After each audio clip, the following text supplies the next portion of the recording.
E agora, nessa segunda e última parte desse material, veremos mais especificamente esse pós-11 de setembro com relação à política externa norte-americana, especificamente visando a segurança nacional. É o que vamos passar a ver agora.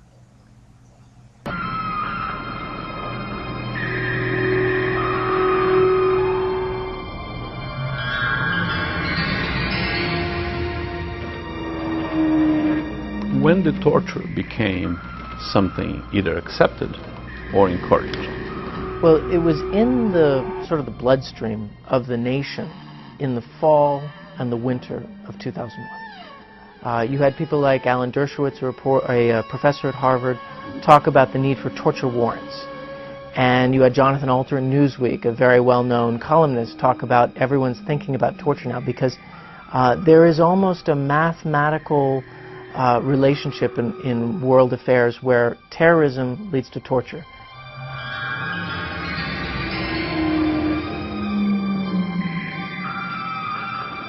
The agency initially redacted or censored about 100 pages of the original 250 pages of my book.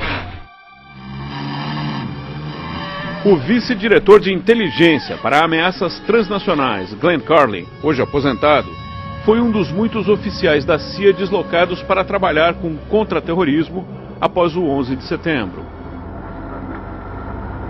But I didn't know what I was agreeing to do. I was then told to go to a room in a different part of the CIA in our counterterrorism center where I would be briefed. And the briefing was, okay, listen, we've just captured, which in this instance meant kidnapped off of a street in the Middle East, one of the top members of Al-Qaeda, top half dozen or so. We believe that he may well lead us to Osama bin Laden.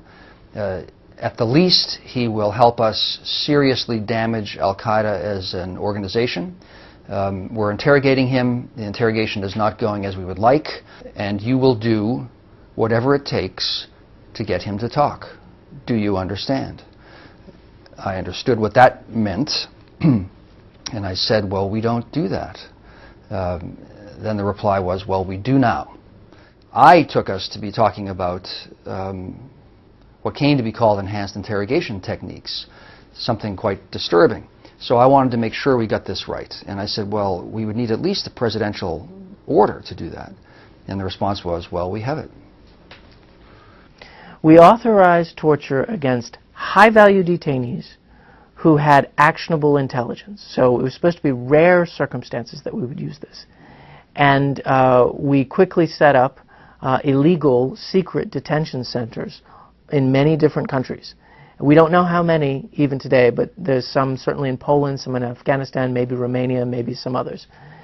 And we subjected people to, at first, about 12 techniques: isolation, sleeplessness, sleep deprivation, nudity, forced nudity, temperature changes, exposure to barking dogs, mild slaps, and so on and so forth. The most extreme and most famous is waterboarding.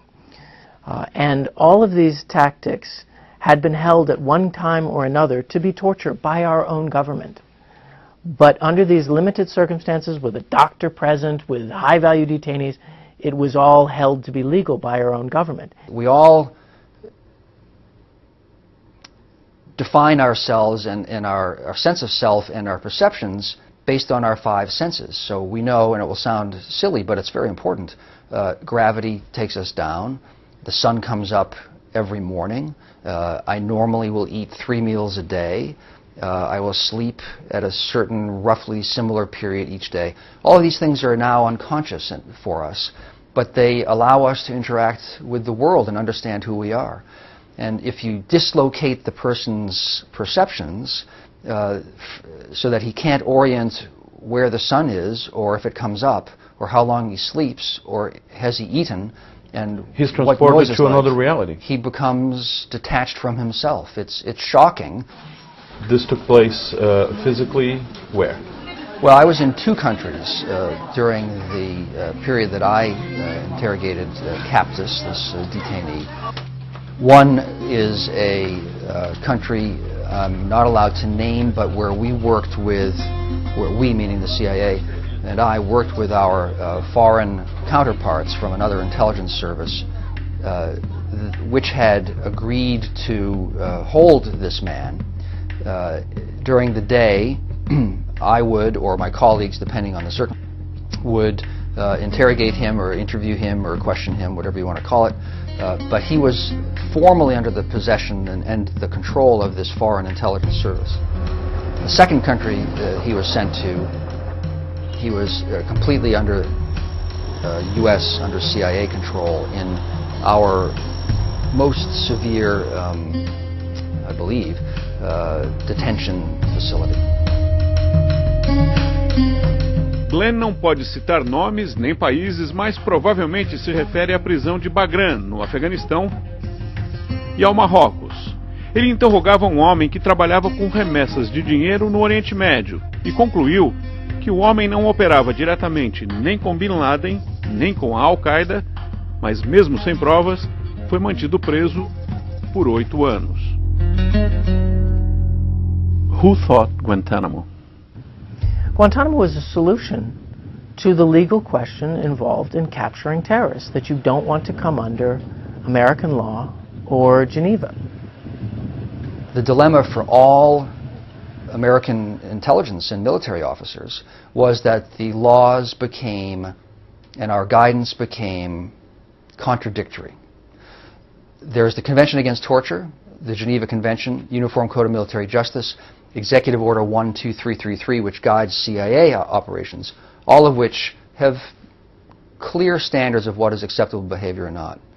Then there's the letter from the Attorney General from John Yoo, actually, which has come to be called the Torture Memo or letter from July 2002, and subsequent memoranda, which have a whole different standard. They say the President authorizes the CIA to do the following things. Those letters and that guidance are clearly incompatible with the other legal guidance. So an American official was put in a very difficult position. Which law does one obey? You also have in the Bybee Memo, though, an assertion of what we know as the unitary presidency, the assertion that something can be legal, even if it is illegal under our law and international law, because the President says so. And as Commander-in-Chief, if he's defending America, he can break the law. Now, that assertion was eventually rejected by the Bush administration itself. But that just gives you an idea of how many crazy ideas were in the bloodstream. What were the unintended consequences of this war on terror? There are plenty of unintended consequences. The upside was the United States has done a pretty good job of reducing the capacity and reducing the capability of the central Al-Qaeda organization. But that came at a pretty big expense, and the big expense was that the United States has now expended trillions of dollars and thousands of American lives and thousands more lives around the world in this so-called war on terrorism, which is very unsettling and has damaged America's reputation around the world. For the people of Afghanistan and for our shared security, the work must be done. America can't do this alone. The Afghan people need our troops and your troops, our support and your support, to defeat the Taliban and Al-Qaeda, to develop their economy, and to help them rebuild their nation. And what has changed during the Obama administration? Obama, along with changing sort of the rhetoric and the tone of American foreign policy, has maintained nearly all of Bush's hardline policies. That would include the Patriot Act, domestic spying. It would include indefinite detentions of terrorist suspects. It includes drone strikes. It includes renditions where American forces pick up suspected terrorists and bring them to third-party countries to be detained. So Obama has maintained a lot of the aggressive Bush policies in fighting terrorism. At the same time, he has tried to change the context or the tone of American foreign policy to try to have America not feel so isolated with the world.